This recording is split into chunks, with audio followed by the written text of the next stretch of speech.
ঐতিহাসিক মহাসমাবেশের সংগ্রামী সভাপতি,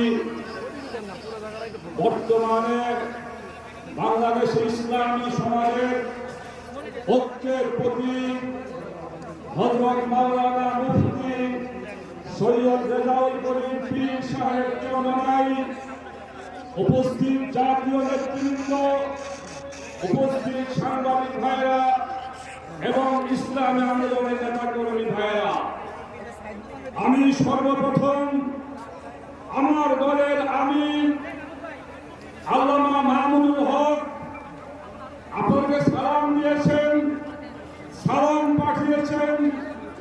সংগ্রামী ভাইরা আমার, আমরা দীর্ঘ 15 বছর একটি ফ্যাসিবাদী সরকারের বিরুদ্ধে আন্দোলন সংগ্রাম করেছি। আমরা 2013 সালে শাপলা চত্বরে আমাদের রক্ত বিলীন করে শত শত মানুষ জীবন দিয়েছি।